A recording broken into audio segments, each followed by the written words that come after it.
What's up, everybody? This is Chris from the BrahjCast bringing you episode 4 today. And if you know me, you know I got a big old woody for fucking ancient Egypt right now. I went and found myself somebody that's far more educated and far more intelligent than myself on the subject so I can pick his brain and better myself about it. I went in a YouTube hole a few weeks ago looking up a site called the Serapium. Found one of the best videos that I could about it, and the knowledge was so great that I got from it, I had to talk to the dude further. Looked up his name, Brien Foerster, went to his website, hiddenincatours.com, went straight to the contact tab and said, Mr. Brien Foerster, my name is Chris Karowitz. I am the BrahjCast, and we would love to have you on because I need to know more about what you know. Hopefully I said it better than the way I just worded it right there. Probably sounded a little bit more professional, but to my excitement, a few days later I got a reply from Brien and said he'd love to come on the show. So I got an hour of his time because he's down in Peru doing what the fuck he does best. So quit listening to me. Let's just start the show. BrahjCast commencing in 5, 4, 3, 2, 1. For all the listeners, I just want to go ahead and welcome Brien Foerster to the show. He's an author and researcher. I found Brien going down a YouTube hole the other night when I was looking up information on the Serapium in ancient Egypt, and I found his video, contacted him, had to talk to you. I've been wanting to talk to somebody that's seen that place with their own two eyes, and I'm 100. I can't believe that you replied. I'm super grateful, and here we are. So Brien, thanks for coming to the show. My pleasure. Thank you very much, Christopher. So I already sent you an outline of what I wanted to kind of cover. So if you could go ahead and just give the listeners a little introduction to yourself and what you're all about, that would be awesome. Sure. I was born in the U.S. and spent most of my time in Canada, but also the U.S. I took an interest in ancient sites and mysteries when I was a child. And I've traveled to more than 90 countries so far.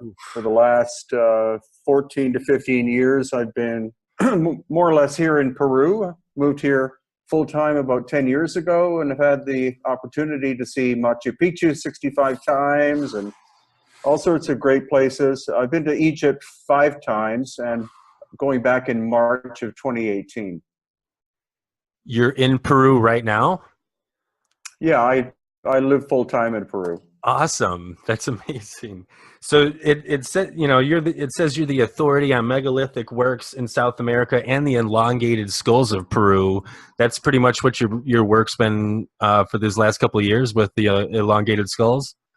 Yeah, it's been about 5 years so far, or maybe 6. Of course, I saw them before on TV shows and things like that, being described as aliens or Nephilim or something like that. But when I first saw one in a small museum about 20 minutes drive from where I am, then that's when I took up interest.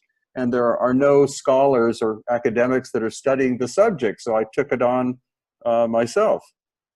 Why is that? Why is nobody studying these amazing items? What's your opinion on that? I think honestly they're afraid of the situation because we're noticing some genetic and also morphological physical characteristics that make some of them unlikely to be standard Homo sapiens sapiens. So it's one of those taboo topics like what you were saying, the Serapium in Egypt, that are things that they can't explain though they try to. So that's why I and others are studying stuff like this. The Serapeum and the pyramids of Giza, that's actually why I got you here. You've been to Egypt 5 times. Does that mean you've been to both sites 5 times? Yeah, I've been in the Serapeum 5 times and the Giza plateau probably 10 to 15 times, I guess now. What's that like seeing the Pyramid of Giza for the very first time? Well, it's actually mind-boggling because you don't get an idea of the size of it until you see it, and you can see it from the highway when you fly into Cairo and you go through Cairo and then into the actual Giza city. You can see it for the Great Pyramid from about 10 miles away. Can you see the other two that are by it, or is it pretty much just that one is the one you see out in the landscape? Yeah, it depends on the angle. You can pretty well see the Great Pyramid and then the second pyramid right next to each other. The third one is kind of hiding a little bit in the back. So it depends on where on the highway or road you are, but they completely dominate the landscape. And getting, that's getting to Egypt is one thing. Book a flight, get there, set up a hotel. Now getting to the pyramids, is that a whole different ball of wax? Last I heard, there's like a wall kind of around the area. I mean, do you need special permission, or can a tourist just walk in and check it out? Yeah, I'm not sure when they built the wall. It was probably something like 15 to 20 years ago as a way to protect the pyramids from people just wandering around in them. It's open. The Giza plateau is open every day for tourists. Some of the best hotels in Cairo are located within a quarter mile of the Giza plateau. So the whole area is a tourist mecca kind of thing. And we're staying in March. We're staying in the Mena house, which actually is a converted palace, I think, of a sultan or something like that. It's been the classic hotel for something like 100 years. Jeez, that sounds amazing. What are your thoughts on how the pyramids were built? And I know that's a pretty general question, but I guess let me rephrase that question. Do you subscribe to what basic conventional Egypt what we learn in school, that it was built on the back of slaves and with pulleys and ropes and that whole story? Do you subscribe to that, or are you finding that you're kind of leaning elsewhere? No, I totally do not accept the idea that the dynastic Egyptians could have possibly built the Great Pyramid and some of the other structures, because we see a marked difference in building materials depending upon what part of Egypt you're in. The dynastic Egyptians built some beautiful things out of limestone and sandstone, but the Great Pyramid itself is 2.5 million multi-ton blocks. And so the idea that they could build it in 25 years would mean that they would have to have cut, moved, and set into place one of these multi-ton blocks every 2 minutes. That's impossible. I did that math myself, and that's really one of the things that you scratch your head.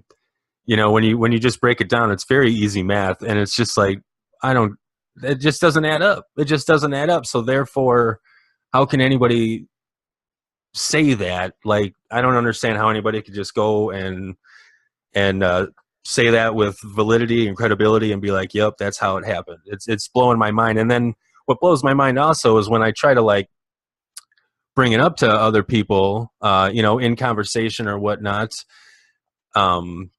they think that I'm the weird one, I guess, or the crazy one for thinking against the conventional thinking. And it's like, look, the math is there. Math doesn't lie. These are tons of block. Do you know how far the quarry was that they got most of the rock from? Is there? Yeah, actually, the quarry is the Giza plateau itself. Okay. They were able to first what they had to do is they had to level the surface, and so the tolerance of the Great Pyramid by itself it has a footprint of 13 acres, and it deviates from being perfectly level by 1/8 of an inch. Now we couldn't do that today. So there's no way the dynastic Egyptians could, because at that time 4,500 years ago, when they say they built it, they had copper and bronze chisels, and you can cut limestone with it, but you can't develop such a super tolerance. These things like every stone interlocks with the others. They're not simply stacked on top of each other like a brick wall. They interlock, so that's super complex. And again, when you stand next to the Great Pyramid, you are literally an ant, beside it. It's mind-blowing to see, and also to go inside as well, which is what we get to do once a year. Oh, man. In my dreams, I would love to go see the inside of what I've been told my whole life is the Great Pyramid of Khufu, I think. And then they call it the Tomb of Khufu's tomb. Yet I see zero indication that it is a tomb, because of the other tombs that I've seen. There was all sorts of great art all over the walls. There were, pots, and I don't know what else I'm trying to think of, but there was all sorts of other things within the tomb that made it pretty much, wow, this is a tomb. When I see video of people walking through the Pyramid of Giza, it looks nothing like a tomb. And you've been inside. Is that's your opinion too?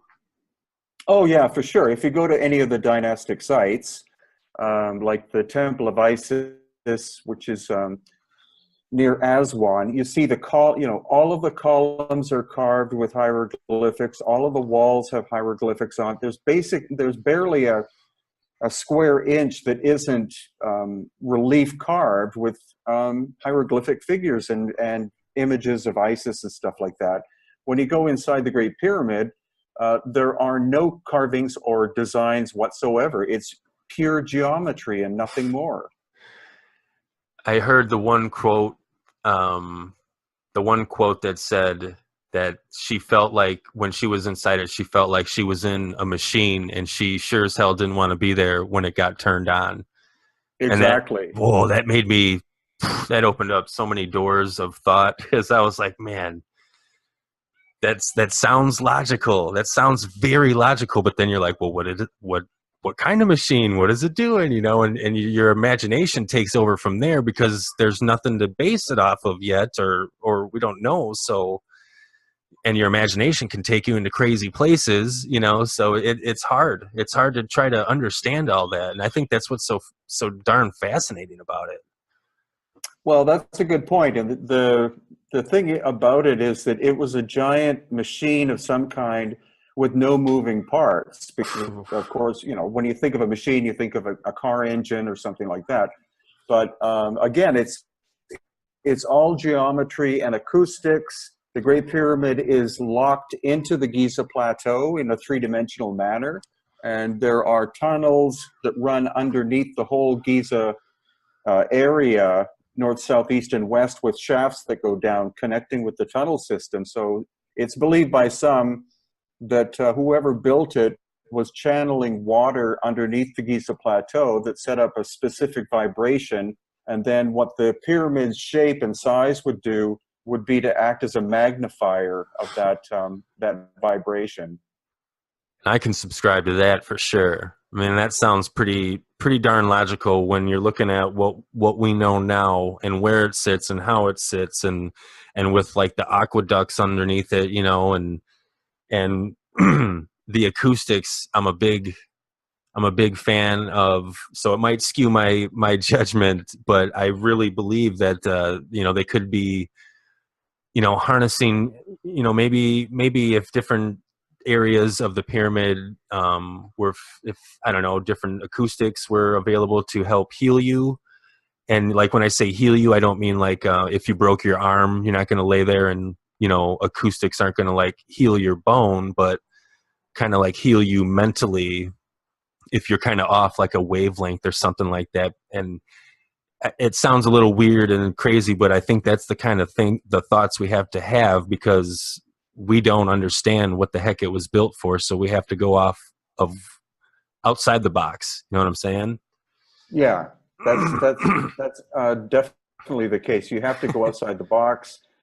and it's very helpful. The reason why we go once a year is it's a it's a very popular tour, but we tend to get at least one or two engineers with us, one or two geologists with us, sometimes an acoustics expert or a musician, etc. So I consult with all of them when we're on the plateau and inside the Great Pyramid as to their thoughts, because when you go to a multidisciplinary approach like that, you get much more information than asking an archaeologist who's making a supposition, A, about its age, B, about who built it, and C, about what it was built for. I agree. I like that aspect, coming in with all sorts of different viewpoints. That's huge. Very lucky to have that.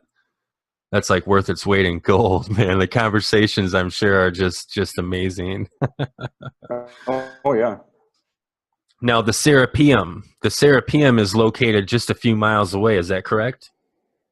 Yeah, it's located at Saqqara, which has pyramidal structures, all sorts of it's one of the biggest complexes, archaeological complexes on the planet, but you're only allowed access to certain areas because there's still a lot of activity going on in terms of excavations. But the most fascinating aspect to me is the Serapium, which is a series of 2 tunnels that have 28 giant boxes. 27 of them are made of granite or syenite, which is super hard stone, and one of them is made out of limestone, but each one of the granite boxes weighs 100 tons. They're 100 tons. This was for, and again, I'm going to bring up conventional Egyptology. They say it is the Kepsis bowls, the sepsis bowls. Am I saying that right? The Apis bowls. Apis bowls, yeah. That they were. I saw on a few different videos that was the explanation for this particular structure and all these boxes, is that they were coffins for the bulls because the Egyptians worshipped them so much. Yeah, well, actually the problem with that argument is they never found any remains of bulls inside any of them. That's a hard argument to bring, then. Yeah. And the fact that those things are like 4 times the size. Well, I shouldn't say 4 times the size. I'm exaggerating there, but much larger than what you would use to house a bull is what I've seen, or what I've heard as well. But of course, the most interesting thing about it are those boxes in there, and you said that they're 100 tons, and am I right in saying that the bottom and the top were created from the same piece of granite? Yeah, in every case, and also because we had a geologist, Susan Moore, with us, who's an expert on rocks. Obviously, she's figured out that some of them are not granite; they're actually diorite, which is an even harder stone. And then when you ask her for, well, where in Egypt do you find granite like this, or these other stones, she'd say either the Eastern Desert in the Sinai or in the south at Aswan, and Aswan's 500 miles away. Jeez. Okay, so again, nothing making any sense for our thoughts, I guess. I'm having a hard time of putting into words of our conventional way of thinking. This is all just makes zero sense. Exactly. And they're underground, and they're inside the boxes are like precision angles, every single one, like consistent. There's 28 boxes, and they're consistently all like smooth edge, perfect angles. Am I right in saying this? Have you been inside one of those boxes? Do they allow that? Well, officially they don't allow it, but yeah, we actually, because tourism has been quite low in recent years in Egypt. last time we had the Serapium to our group of about 25 people. So we paid and were allowed to climb inside one of the boxes, and the acoustics are astonishing. The box responds to the sound of Om, basically. Really? As does the King. Yeah, and the same with the King's Chamber in the Great Pyramid. Om and octaves of Om are the sounds that these things seem to be tuned for some reason, which is also the sound of the earth if you drop down enough octaves. And the surfaces are very smooth. The corners actually are rounded. They're not sharp corners. So it's like some kind of router was used to do the corner bits, but the construction of them are flawless. The lids weigh about 30 tons. The boxes weigh about 70 tons. And if you were able to close them, basically you would have a hermetically sealed container. So that makes them even more mysterious. I wonder what if you were able to get inside one and allow them to close it on you, which would freak me out. But if you started, testing the acoustics and, I wonder what that would sound like. That would, oh gosh, that would be amazing. You'd be hearing some sounds that probably nobody on the planet has ever heard. Obviously, nobody has ever heard, though nobody's been in one of those boxes while they're closed. No. And the weird thing was that almost all of them were found with the lids open. So one of them was sealed, and in the 19th century, I think French archaeologists who discovered them used gunpowder to blow one of them up, the one that was sealed, because he thought there'd be treasure inside, and there was nothing. Huh. So somehow in super ancient times, these things were, I don't know what was in them, but somebody was able to move the 30-ton lids, which can't be done to this very day. And whatever was in, if there was anything inside, they got out. Oh my goodness. I have never had that thought yet about the fact that the lids were open, and if there was something in there, then it is able to move it and get out. That is amazing. Yeah, there's actually no modern, because you can barely turn the boxes are in these recesses, drop down into the ground, and in order to get one out and maneuver it, there's almost no room to actually turn the corner to get into the hallway. So the other question is, how did they get them in there? And they've never found any soot or anything on the ceiling. So whoever was doing this work had some kind of artificial light. It wasn't simply candles or something like that, but they had some kind of artificial light, because if you turn the lights off, it's pitch black in there. And they did all this, they did all that work with zero light of like how we know it.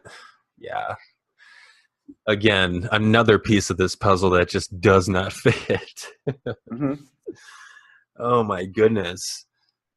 And the guy, the video, that's the video how I was introduced to you. There was a gentleman there explaining a lot. Have you talked with him multiple times? Yeah, that was probably Yusuf Awiyan. He's yep. Yeah, he's our head guide. He lives across the street from the Sphinx. The Giza Plateau was his and his family's playground when they were kids, before the walls came up. So his father was the ultimate tour guide of ancient Egypt, and he learned a lot from the old wisdom keepers in Egypt. And so that's where we get the concepts of that vibration and energy were used, that these constructions were done at least 12,000 years ago, that the dynastic Egyptians appear in the area about 5,000 years ago and discover the Serapium in place. They discover the Great Pyramids and some of the other structures, and over the course of time, of course, then built their own stuff. And that is evidenced on, is it just one of those 28 boxes that has the hieroglyphics and the writing etched in on it, or do more of them have that on it? As far as I can remember, only one does. And the other thing is, some of them are in different stages of being finished. So the classic one that has the carving on it and really badly done hieroglyphs, it looks very finished, but there are others that look as though they're like halfway done. So that means that these giant stone boxes would have to have been probably roughly made and then taken into the Serapium and then finished without any without any standard light that would be available during dynastic times. And like 4 to 6 feet around the box itself to even work, and less in some spots. It looked like it was pretty cramped if you're going to be doing some major work. Yeah, especially if you want to turn the corner, then I think you have 6 inches on either side or something like that. And you have to be able to lift the damn thing up to get it into the hallway to turn the corner. Right. To move it down the That's one thing I'm forgetting too, that while we're moving all this takes the strength of 2,000 dudes. This takes where are you going to put all these guys to move it? Are they all pushing on each other behind you? Like, I don't understand that one bit. Yeah, one bit. Well, even in modern times, they, like I said, I think they tried to bring machinery in to be able to move one of the lids for some reason, and there was no machine that exists that could fit into the space and be able to lift it up. You need a crane, and a crane needs overhead space, etc. And so that's another little enigma aspect to the whole thing. So basically, you have to assume that they obviously knew something we don't, and you have to go, I guess, with it's in the realm of mysticism and like magic, because we have no words for it and we can't explain it, and that's where we toss everything when we can't explain it and all that. We toss it into that realm. So where are you? You know more than I have and have talked to many more people. Where are you at on like where these structures came from? Who do you think built those boxes? I honestly don't know. The only possible scenarios that we can think of at this point is either an ancient, very advanced civilization that disappeared somehow, maybe due to a cataclysm, but we found no we found no bones or other artifacts. Or you get into the possibility of Atlanteans, or you get into the possibility of aliens, because we do see signs we see a lot of tool marks, as in circular saws and things that work on the Giza plateau. But you're talking saws that are 20 feet in diameter and 3/16 of an inch thick. So that's beyond our level of technology. And it's not like there's one or maybe 2 or maybe 5 of these saw marks. The more you look, the more you find, as well as drill holes done with tube drills that were cutting at a rate 500 times more efficient than a modern drill that we have. So you're looking at lost ancient high technology. That it has to be. Right now there's just no other explanation right now. It's amazing. And just have they ever found evidence of like tool, like a big mass dump of tools, like when the copper tools that they used to, or supposedly used to help carve and do all these structures? Has there ever been evidence like they found like a mass dump of unused tools or used tools? Well, the problem is, of course, that for the last 100 years or so, it's mainly been foreign academics from England and France and Germany and the US and Canada and other countries that have been financing almost all of the excavations done. So they have a very particular paradigm that they work with, which is that the dynastic Egyptians built everything. So if there are any artifacts that don't fit that paradigm, they would be hiding in a warehouse somewhere, probably in Cairo, just like in Raiders of the Lost Ark, when they find the Ark of the Covenant. Rather than showing it to humanity, they decide to crate it up and throw it in the Smithsonian Institution. They have made a few mistakes, though, because when you go into the Cairo Museum, you see these perfectly turned bowls out of very hard stone that would have had to have been done on lathes, And we can do that today, of course, but 100 years ago, it would be almost impossible because you had to invent diamond technology. And they've even listed them as being pre-dynastic. So what their mistake is that they're claiming these bowls, and they found 40,000 of them, that they were made before the invention of the potter's wheel. So, that again is completely illogical. And the fact that what seems to be a vast majority of these sites have correlation to the stars is another thing that makes me want to just look up and as crazy as it sounds to the listeners out there, it brings the alien story up. If all this stuff, if everything was aligned to the stars, and I get the solstices, for seasons and things like that, but there's other things that are aligned to other stars, and constellations that I'm not educated enough to know why, but there's a reason, and that blows my mind too. What are your thoughts on like the celestial patterns and everything? Well, there are some major proponents of that, especially Robert Bauval. I'm not as convinced about that. One interesting thing, though, is that the Sphinx, which of course is in the shape of a lion with a human face, it seems to be lined up almost perfectly to the rising of the star Sirius. And Sirius is one of the candidates for a star system where aliens may have come from to visit Earth. Again, I'm not a strict believer in that the stuff in Egypt was built by aliens, but it certainly wasn't built by dynastic Egyptians, and we would be very hard pressed with cranes and industrial helicopters and stuff like that, and diamond saw cutting tools to be able to achieve the construction of the Great Pyramid today. Which the Great Pyramid is pretty close to like the geophysical center of our planet. Is that something you've heard too? Am I correct in saying that? Yeah, it's almost exactly at the geographical center of the planet. If you look at if you look at the right type of map, it seems to be perfectly there. It's also supposedly aligned to this band that goes around, I think, at 19 degrees above the equator at an angle, 19-degree angle above the equator. A lot of the ancient sites are found very close to that, including Easter Island, where you have all of the massive stone figures, Paracas in Peru, where you have the elongated skulls, Machu Picchu seems to be there, Mohenjo-Daro is there, Giza is there.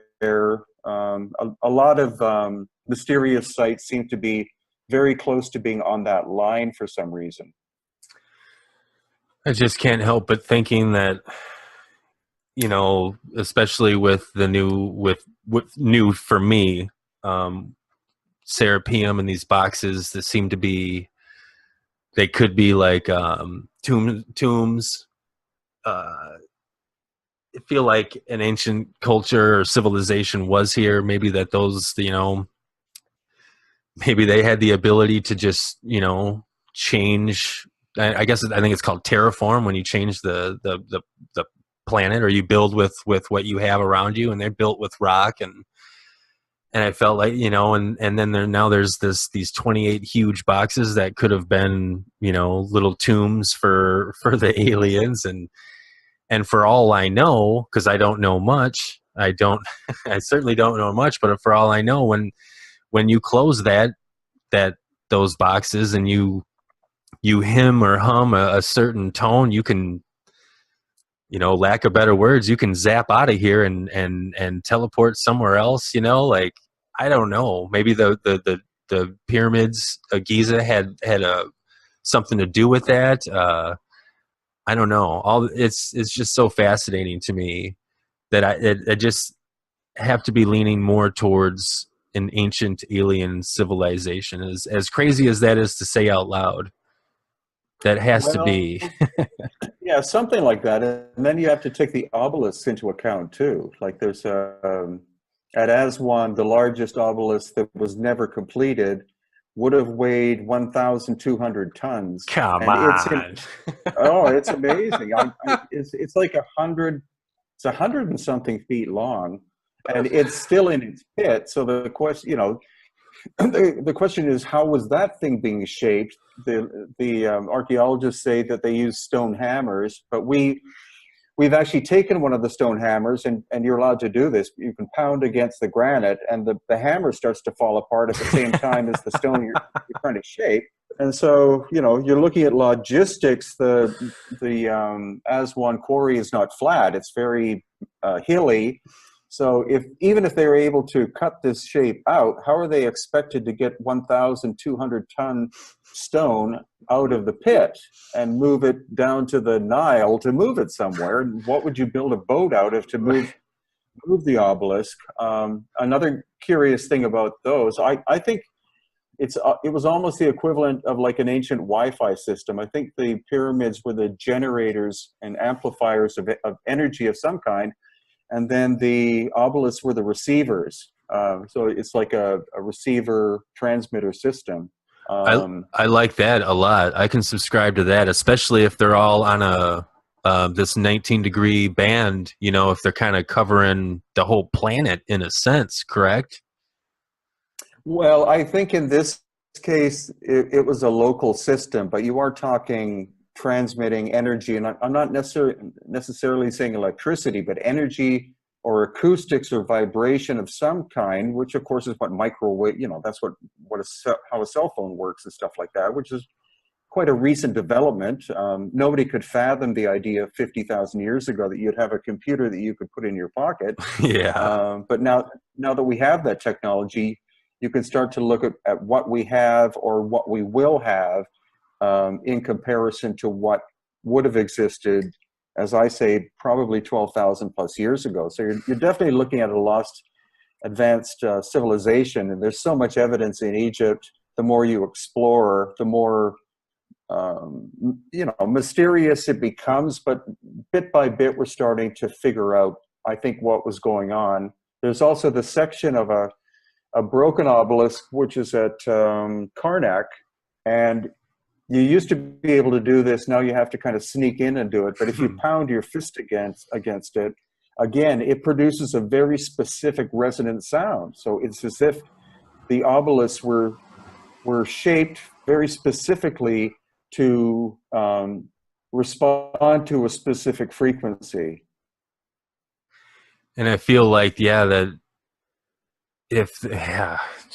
don't know. Yeah. If you're within that area and it's pumping this frequency, maybe your brain fires on these signals too. Maybe you interact at a heightened state of awareness, or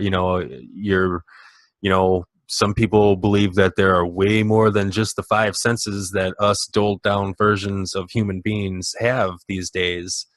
Maybe if you're walking around back then and all those things are working, maybe, you're heightened, or more of your senses are turned on, and you're like a better person or something. I don't really have the words for it, but I can definitely subscribe to that notion as well.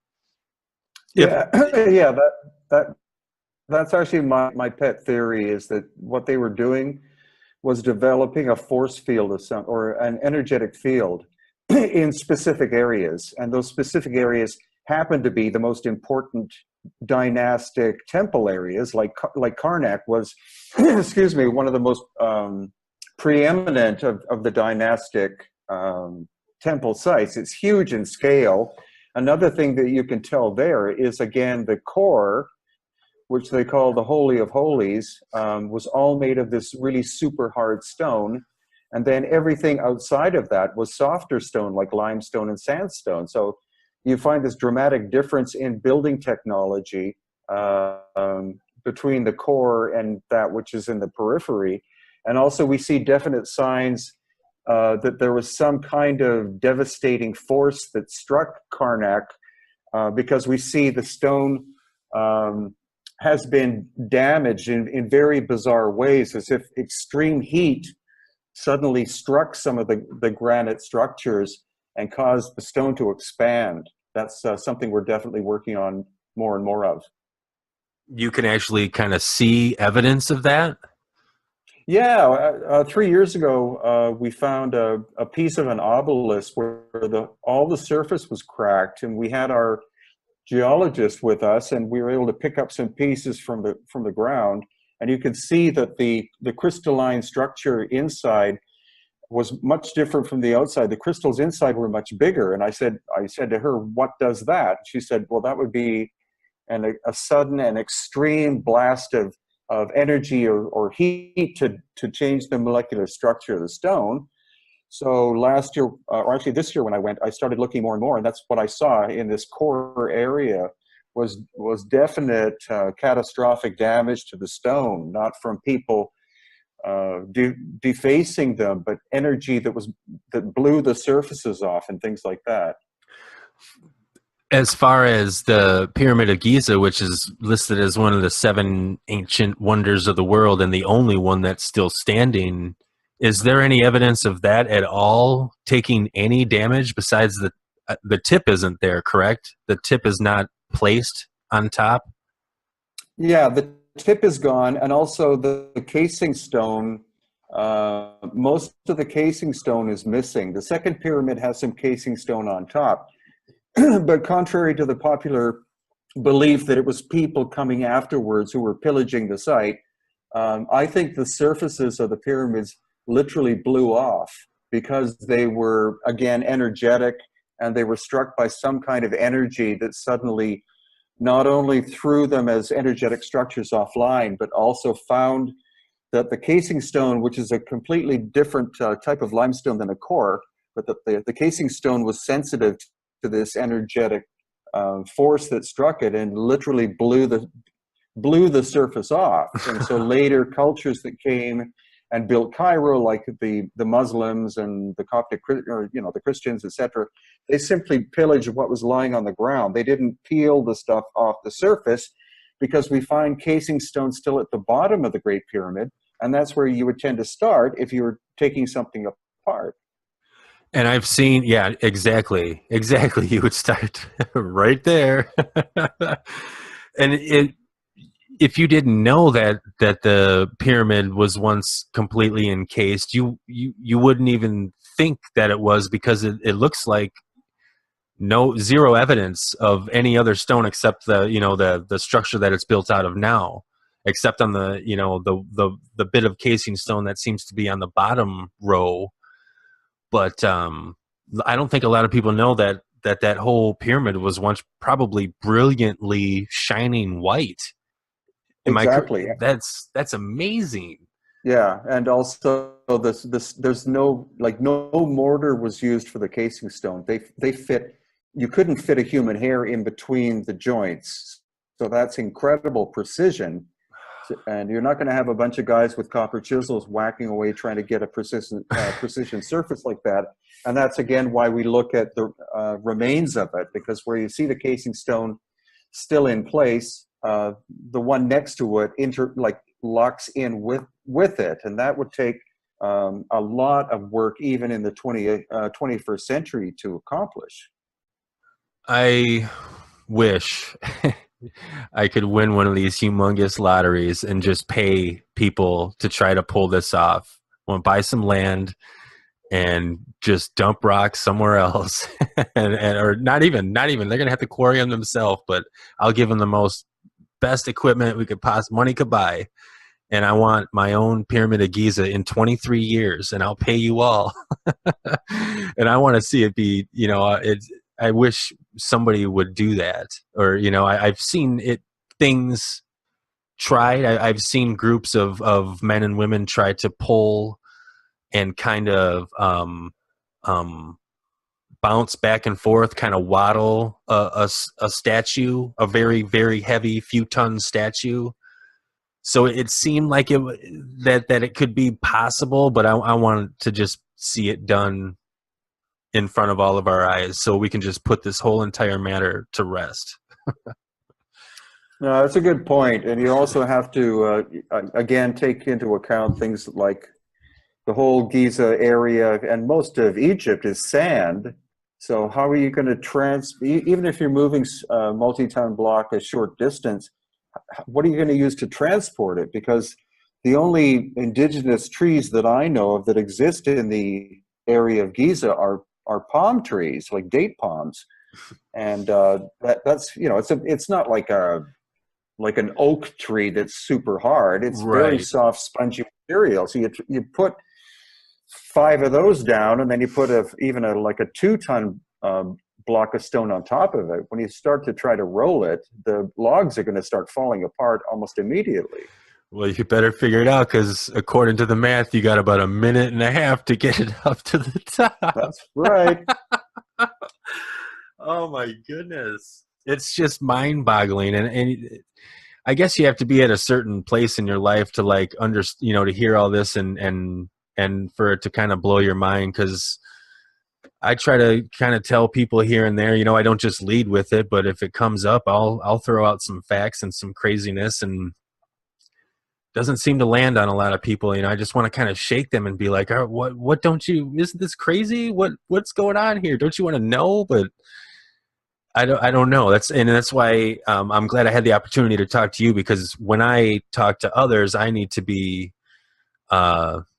legit and credible and have some validity behind the things that I'm saying. That's why I'm always asking you, am I saying that right? Am I correct in saying that? Because these are some of the things that I say to other people, and I don't want to sound like an a-hole, telling them the wrong things, but all of these things should just be blowing people's minds. And I feel like that it's the unfortunate, really, really unfortunate part of this whole learning more about Egypt and everything. It's hard to get people behind it because there's like no monetary value. So you can't get like somebody to like donate a ton of money, because it's like you're only going to get great information and for mankind, but that doesn't really equate into dollars in return. And that might just be my own thought and theory, but I feel like that's a variable and that comes into play into why we don't explore more, or why we don't go to these sites and study and put more money into all of this. Am I correct in that, or is there another reason that's just very blatant and obvious? Well, the blatant thing is simply the cover up. This worn out paradigm of people with loincloths, and ropes pulling something, across the desert. And all you have to do is look at the very simple logic of how their ideas don't work. It doesn't take an engineering degree or anything. You just say, okay, 2.5 million multi-ton blocks of stone, one every 2 minutes. How is that physically possible? And you can't say, well, it was 100,000 people. It's just, no, the numbers don't work. The tools don't work. If you go into the Cairo Museum, they'll have like a handful of copper chisels, on display. They're really badly made. And even though, through time they've seen wear and tear, bronze is a very soft type of metal, and you can't efficiently work with it. We also see major differences between different statues that were made. You have some that have gorgeous polished surfaces in granite again, which is very hard, and those which are really rough. And so from that, we can also deduce that some of the great giant statues that were created, like the Colossi of Memnon, each of which weighs 720 tons, the quarry being 250 miles away, that they were not made by the dynastic Egyptians. We also see a lot of heat scorching on the surfaces of those too. So again, the theory I'm working at is a giant cataclysmic event that happened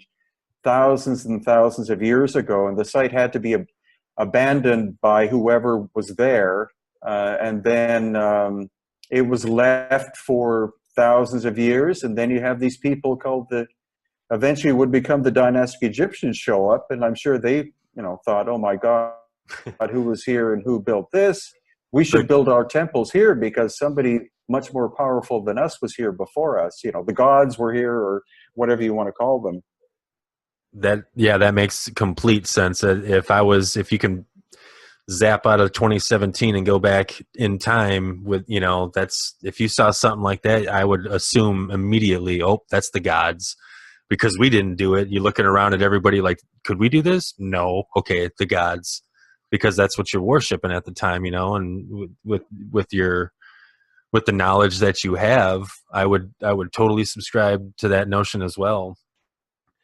What's your thoughts on, this is a hard topic to get into, and I know that we don't have a whole lot of time here, but I guess I just have more of a question about all of this history of ancient Egypt. I'm wondering where it even comes from, how creditable, if that's a word, how valid that information is. And because when you get into hieroglyphics, that's anybody's ballgame, if you ask me. I really have no idea how anybody could even begin to decipher that. And I know attempts have been made, and there's things like the Rosetta Stone that I don't understand completely that are there to help and guide.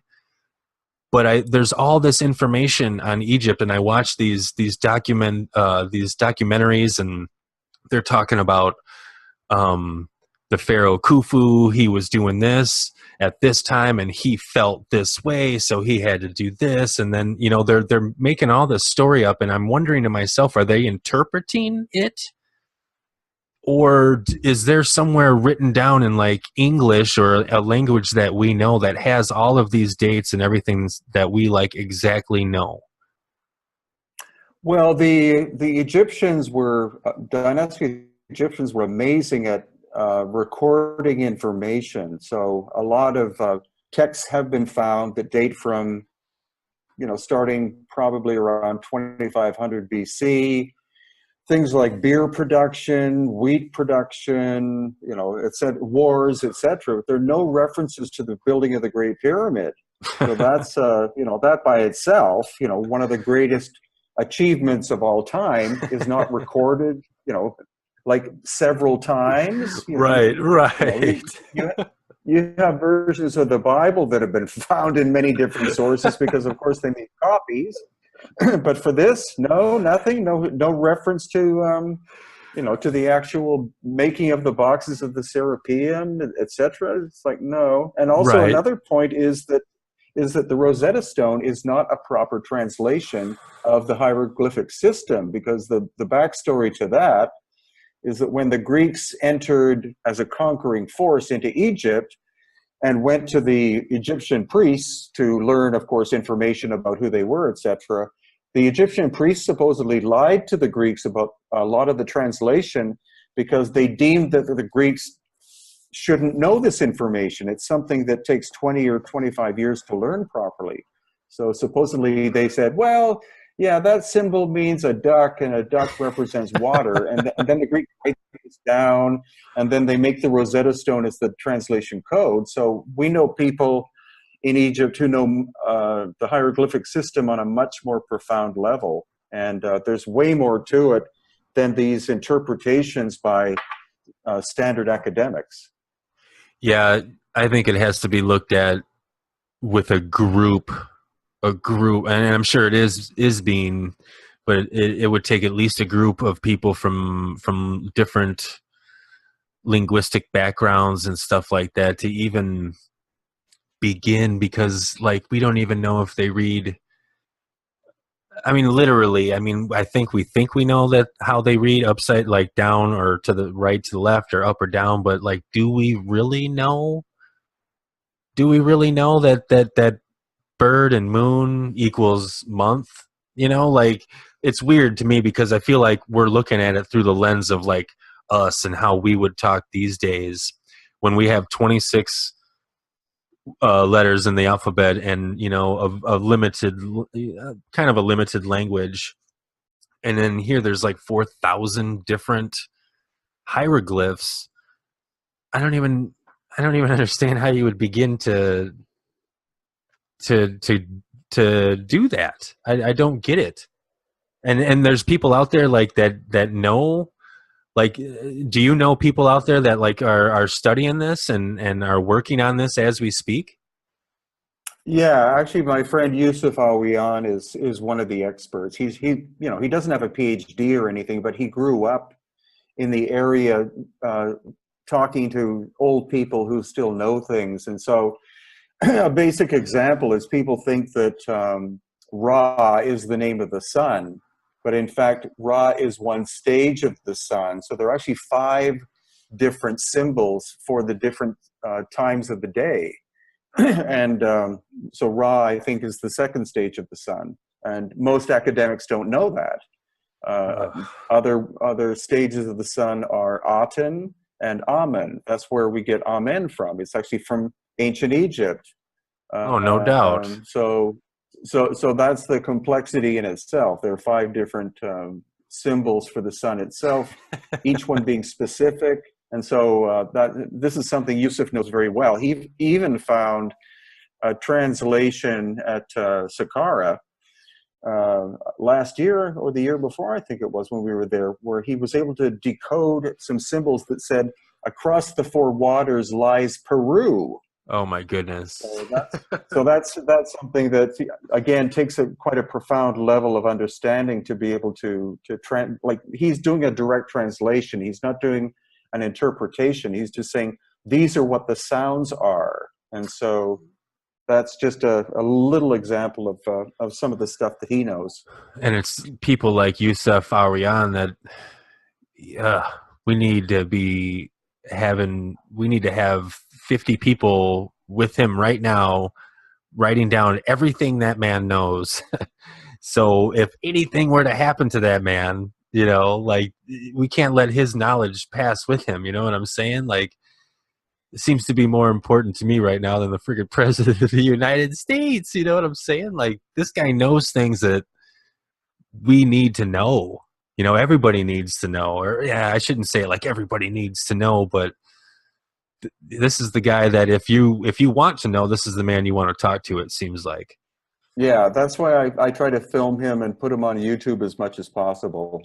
That's the best way to communicate. And also, he happens to be with 160 people in Egypt right now. They're doing this massive tour, and so he's able to transmit some of what he knows to 160 people literally today. Oh my goodness. I've seen him actually on a few different videos and a few different shows too. That's when I realized that this guy must be the man that you want to talk to. And you have him booked on your next Egypt tour, is that correct? Oh, you bet. And actually, he's only 40 years old, so he's got a lot more to nice. A lot more to learn and a lot more to share. And as we know, the way to transmit information now is through an interview like this or through YouTube and stuff like that. Writing books and consulting with academics is becoming a waste of time. It's better to find local experts, or also, the function of the tours is to bring people of certain expertise in, simply to be on the ground, and then you just, you hammer questions at them when you're looking at something and say, what kind of stone is this? How do you think they shaped it? Where do you think it came from? What does it weigh, et cetera, et cetera? And that's the way for the general public to learn. Are people are they a little hesitant at first when you're hitting them with some of these questions to kind of go outside the box? I mean, or are people there to just let it all out and explore and explore? And when I mean that is like explore different ideas and thoughts, or are people kind of they don't really want to say much, like like how we talked today about aliens and stuff like that. Like, I don't have a problem with kind of saying that out loud, and I think some people might. I was wondering if you run into that on those tours. I'm kind of a pushy bugger, so I press them pretty hard, like with the camera right in front of their face, saying, "Come on, I need to, just tell me something." You don't say, "Let me think about it and I'll email you in a couple of months." It's just please just give me your impression right now in like 20 seconds, so that I have an idea, so that I can give people an idea of where we're going with this. And usually they're pretty good, because we've had Susan Moore. We've had 5 years in a row, so she's more comfortable with being on camera than she once was. And I can't help it. If I'm if I'm traveling several thousand miles to go to Egypt, I want to get as much information as I can to share with the world. And so I do press people to give me some kind of answer. Right? You came all the way this far. You got nothing to say? Come on. Yeah, exactly. So when a show like Ancient Aliens or Unsealed or something like that, do they contact you, or do you kind of just know people that they've already talked with, or how did that come up? And just a quick question. You don't have to dive real deep into it, but I was just kind of wondering how that went down. Actually, Ancient Aliens, one of the producers contacted me because she was looking for somebody else who was in Peru. And I said, well, he doesn't really speak English, and his knowledge base is kind of based on the Bible for some weird reason, talking about ancient Peruvian artifacts. And she said, Right. oh, well, who are you? I said, well, actually, I live in Peru and I'm studying this. And she said, oh, okay, well, maybe we'll get you in one of the episodes. And that's how it started. And I happen to have been on stage since I was about 5, so I'm not camera shy. And that's more or less how that happened. The rest of the stuff has just been through, mainly through my YouTube videos and stuff like that. So, yeah. Did you ever get to meet the guy with the hair? Yeah, Giorgio. You did? Awesome. I was actually in Brazil with him last month. They had a special Ancient Aliens conference thing, and so he was there for that. That's awesome. Is he a pretty cool guy, or is he kind of hard to approach because he's the star of the show and stuff like that? The face of that.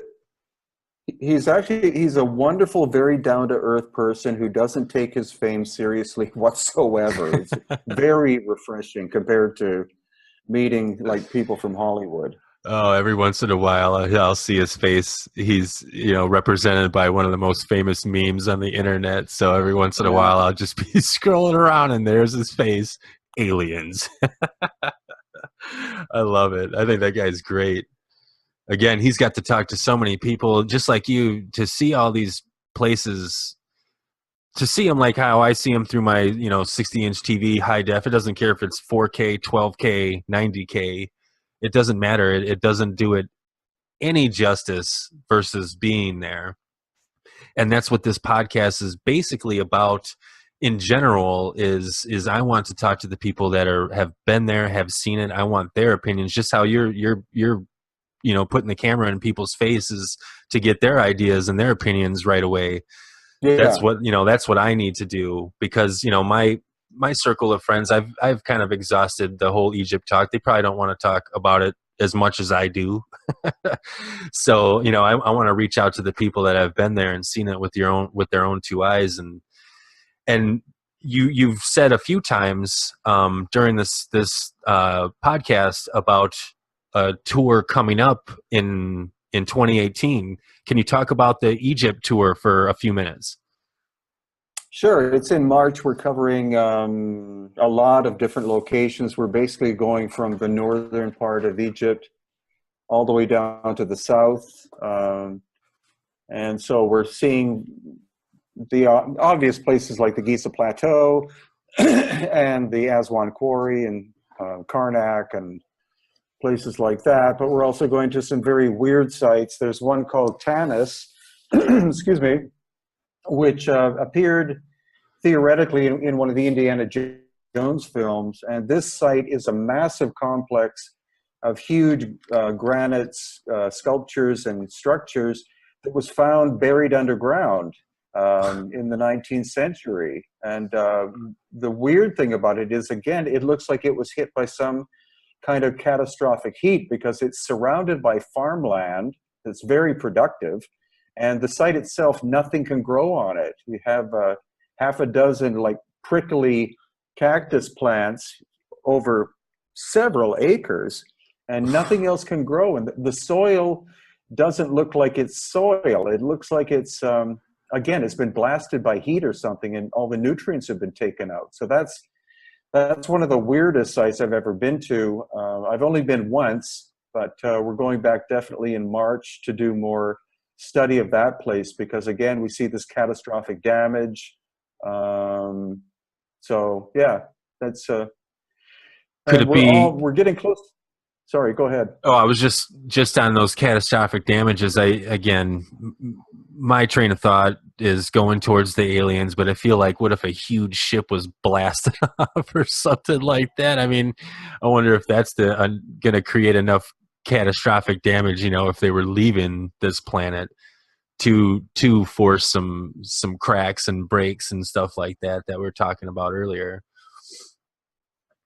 But Well, or a small comet strike, or plasma from the sun, maybe, or we don't know, some kind. I don't think it was like an atomic bomb, but I think it was a natural event that like heavily damaged that area, and also other locations in the Middle East and possibly in South America too. Going back to the tour, these are group tours, and the Egypt one that's coming up in March, that's a 40-person tour. Is that correct? Yeah, we're actually already at 32, so we may expand it to 50. But it's been selling very, very rapidly. Yeah, it has, because the last time I looked, it was at 20. And we've only been in contact for like a week. Yeah, it's amazing. That's awesome. So I see on the website Hidden Inca Tours that you have the group tours and the private tours. So this group tour is the Egypt one. That's with you and how many other like, of the 40 people, how many other are like your people? I don't know if I'm saying that right. Like your colleagues and not like tourists. Well, we have Yusuf Awiyan. We have his wife, Patricia, who's a expert on different aspects of ancient Egypt, mainly the metaphysics and symbolism and stuff. Then we have Hugh Newman, who's an expert on megalithic sites, especially of England. He'll be there. And best-selling author Andrew Collins, who knows a lot about Egypt and Atlantis and stuff like that. So that's the group of hosts. That's awesome. And to sign up for that, that's all through your website. Is that correct? If people want to go and get more information on that. Yeah, that's right. And then real quick, can you talk about a private tour with Brien? Do you do that on your own? Is that like just me and my wife and you, and we go to Peru and stuff like that? Yeah, people come to Peru. We also go to Bolivia. I'm in Paracas, which is a 3.5-hour drive to the Nazca Line complex. So we do that. We do Cusco, Easter Island once every couple of years. And then we're going to be doing India in January of 2019, and looking at other possibilities of other very interesting locations around the world. Absolutely. Easter Island, that's the site, for the listeners, that's the site that's an island off of, I think what's to the east of Africa, correct? It's off the west coast of Chile. Oh, geez. Oh, my gosh. Okay, yeah. That's why I need to talk to people like you so I say the right things. But that is the site that has all of those heads. Am I correct in are they finding out that there's actually bodies buried underneath the ground and all that, or am I wrong on that? No, you're right. Every single head that's still attached is connected to a full body. Oh my gosh. That's underground. And there are more than 900 of them. Jeez, on an island, all quarried, obviously all fashioned from stone from that island, then, correct? Most likely, yeah, because it's in the middle of nowhere. It's only it's 5 miles by 7 miles by 10 miles, and it's 2,200 miles from the west coast of South America. So it's likely that that all the stone was from there, but supposedly some of the quarries are supposedly underwater. So that again could date some of these things at 12,000 plus years old. I need to learn more about Easter Island, because that just blows my mind that's all on an island, far away from anywhere else that you're gonna.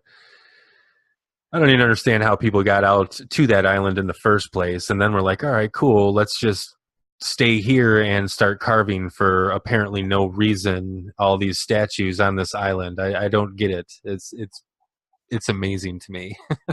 Mm-hmm. But anyways, I've had you for far more than an hour, and which I really appreciate. Tell the people where they can find you, and tell the people how they can get involved with your upcoming tours. Sure. The best place is my website, which is hiddenincatours.com. There you'll have access to 915 YouTube videos. Most of the information on the site is free. There is a section about tours, of course, but there's a lot of different stuff on there. Podcasts, videos, books, articles, photographs, stuff like that. And I have almost a full-time webmaster on it because it's so massive in scale that it requires my friend in India to take care of it most of the time. It looks good. I've been on it the whole time, and it looks good. Whoever takes care of it is doing a fantastic job, that's for sure. You can pat him on the back. Yeah, you bet. Well, Brien, I really appreciate your time. Thank you for coming on the show. So I pretty much asked you every question that I have right now about Egypt and about the Serapium. But in researching you and finding that you've been to all these other places, I have so many other questions about so many other places. And I know you're super busy, so within the next couple of months, I have to have you back on for another hour to talk about somewhere else, and so I can get all the information I can from you. Is that cool? Sure. Oh yeah, you bet. We can, next time if you want, we can do ancient Peru or part I'm of actually, ancient Peru. I'm actually going to be looking into the elongated skulls because that has my attention right now as well. And since you happen to be right, since you happen to be the man that I'm probably going to get most of my information from, it'll be cool once I have it all to go ahead and pick your brain about it. Sure. All right, man. Well, again, thank you very much. I guess we're going to go ahead and end it right there. So I really appreciate your time, Brien. My pleasure, Christopher. Thank you. All right. You take care. You too.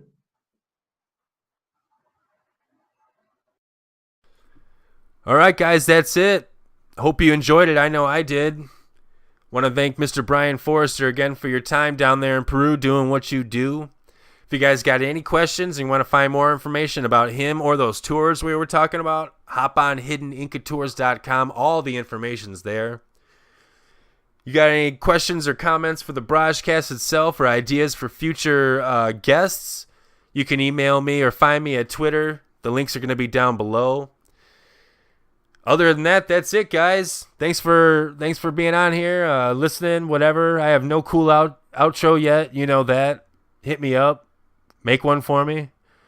We're in the process of getting somebody famous to hook one up, and I'm not gonna say his name yet, but keep listening. You might hear it soon. Oh shit! Oh man, I'm pretty stoked about that. Actually, that was breaking news. That was actually something you guys weren't supposed to know about, but now you do. See, that's the kind of information you get when you hang out this long after the interview. I give you little golden nuggets.